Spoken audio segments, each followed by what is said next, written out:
Sustentáculos, por José Eli da Veiga.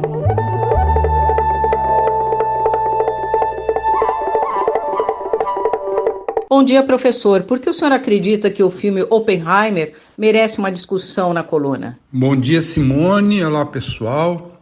Está se falando tanto desse filme Oppenheimer que é quase que obrigatório que uma coluna seja sobre esse tema, mas acho que a primeira pergunta que deve ocorrer ao ouvinte é o que teria o Oppenheimer a ver com o tema da coluna, que é sustentabilidade.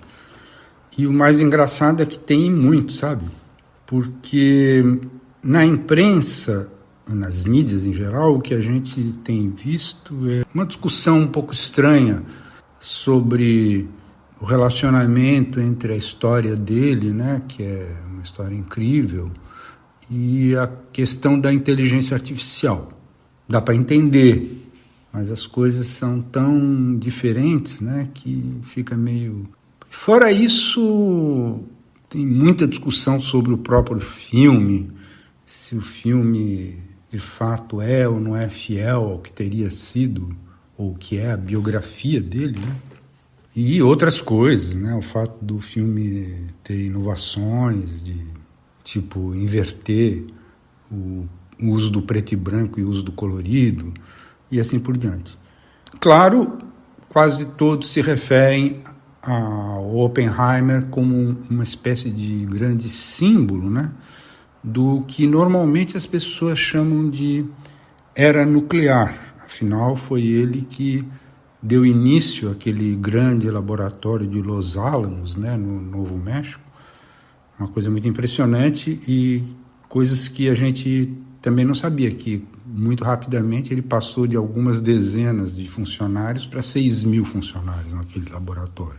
Professor José Eli, qual a relação do filme com o antropoceno? Pois é, tudo isso pode ter algum interesse e tal, mas o que é estranho é que não há nessas reportagens, etc., jamais uma referência a uma questão, quer dizer, que é até um sinal de que mostra que o problema da sustentabilidade ainda está longe de ser bem conhecido pela maior parte das pessoas, né? É que ele também é, a rigor, um símbolo, um dos símbolos do antropoceno, né? O antropoceno está sendo definido justamente como a época em que os humanos passaram a ser o principal vetor das mudanças sistêmicas do planeta, vamos dizer assim, e o jeito de verificar isso pelos geocientistas, né, é o uso da estratigrafia, que não é, vamos dizer, uma ciência muito conhecida. Mereceria, eu até sugiro ao ouvinte mais interessado que espie pelo menos na Wikipédia o que é estratigrafia e como ela evolui.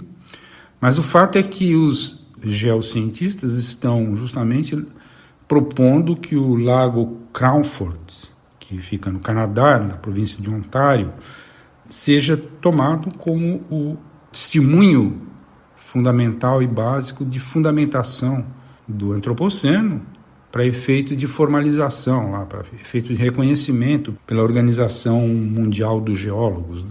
E o que eles estão mostrando é que no fundo desse lago, que tem uns 25 metros de profundidade, os testemunhos são justamente do plutônio, né? Plutônio radioativo do início dos anos 50, que é a ideia central de datação, vamos dizer assim, do antropoceno. Por hoje é isso, até daqui 15 dias, muito obrigado. Eu, Simone Lemos, ouvi o professor José Eli da Veiga. Sustentáculos, por José Eli da Veiga.